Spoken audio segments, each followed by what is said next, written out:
Hello दोस्तों, आज के इस वीडियो में सांप्रदायिक अधिनिर्णय और पूना पैक्ट के बारे में पढ़ेंगे। देखिए, सांप्रदायिक अधिनिर्णय को ही कहा जाता है मैकडोनाल्ड अवार्ड या सांप्रदायिक पंचाट या सांप्रदायिक अधिनिर्णय।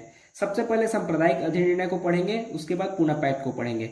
देखिए, आपने हमारा पुराना वीडियो देखा होगा तो आपको ध्यान में होगा कि 1931 में हुआ था सेकेंड गोलमेज सम्मेलन, और इस सम्मेलन में दलित वर्ग से हिस्सा लिए थे डॉक्टर भीमराव अंबेडकर। और इसी सम्मेलन में डॉक्टर भीमराव अंबेडकर के द्वारा मांग किया गया था कि दलितों को पृथक निर्वाचन क्षेत्र दिया जाए, और इसी मांग के आधार पर आएगा सांप्रदायिक अधिनिर्णय।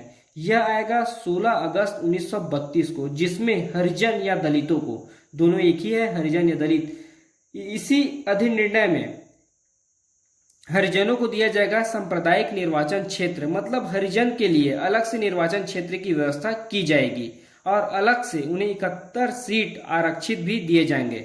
जब गांधी जी को पता चलता है कि सांप्रदायिक अधिनिर्णय आया है जिसमें दलितों को अलग से निर्वाचन क्षेत्र दिया जा रहा है, तब गांधी जी इसका विरोध करेंगे। गांधी जी का मानना था कि सामान्य वर्ग से दलितों को अलग निर्वाचन क्षेत्र देकर आप दोनों के बीच फूट डाल रहे हैं, जिसके कारण गांधी जी इस सांप्रदायिक अधिनिर्णय का विरोध करेंगे। देखिए, जिस समय सांप्रदायिक अधिनिर्णय आया था उस समय गांधी जी पुणे के यरवदा जेल में थे, क्योंकि गांधी जी ने स्टार्ट किया था सेकेंड सविनय अवज्ञा आंदोलन, और इसी सेकेंड सविनय अवज्ञा आंदोलन के दौरान गांधी जी को गिरफ्तार कर अंग्रेज पुणे के यरवदा जेल में डाल देते हैं।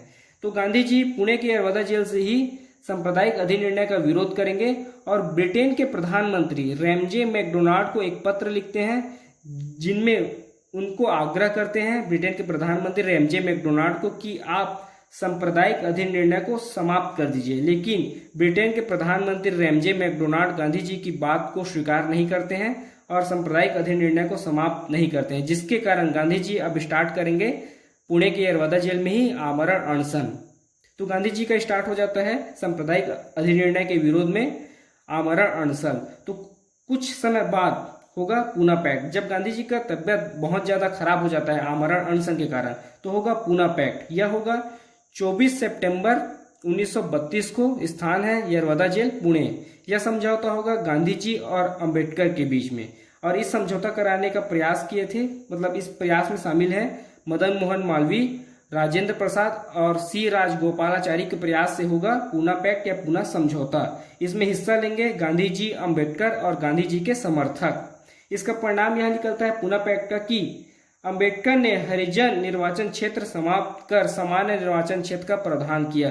मतलब जो सांप्रदायिक अधिनिर्णय में आया था कि हरिजन को सांप्रदायिक निर्वाचन क्षेत्र दिया जाए, इस प्रावधान को अंबेडकर जी समाप्त करेंगे, और दोनों के बीच यह समझौता होता है कि जो सीट 71 सीट आरक्षित दिए हैं उसमें गांधी जी कहते हैं कि आप एक्स्ट्रा सीट ले लीजिए, लेकिन इस सांप्रदायिक अधिनिर्णय को समाप्त कर दीजिए माननीय मत करके। तो हरिजन के लिए जो आरक्षित सीट है उन्हें बढ़ाकर 147 कर दिया जाता है, मतलब उनकी सीटों में 18% की वृद्धि की जाती है। अब आरक्षित सीट हो गए हरिजन के लिए 147। तो इस प्रकार समझौता होता है पूना पैक्ट में भीमराव अंबेडकर और गांधी जी के बीच। तो ये थी हमारा सांप्रदायिक अधिनिर्णय और पूना पैक्ट। अगर अभी तक आपने हमारे चैनल को सब्सक्राइब नहीं किया है तो प्लीज़ चैनल को सब्सक्राइब करें और वीडियो को लाइक शेयर जरूर करें। अभी तो हमारे चैनल में केवल हिस्ट्री का वीडियो डल रहा है, आने वाले समय में और भी सब्जेक्ट का वीडियो डलेगा। धन्यवाद।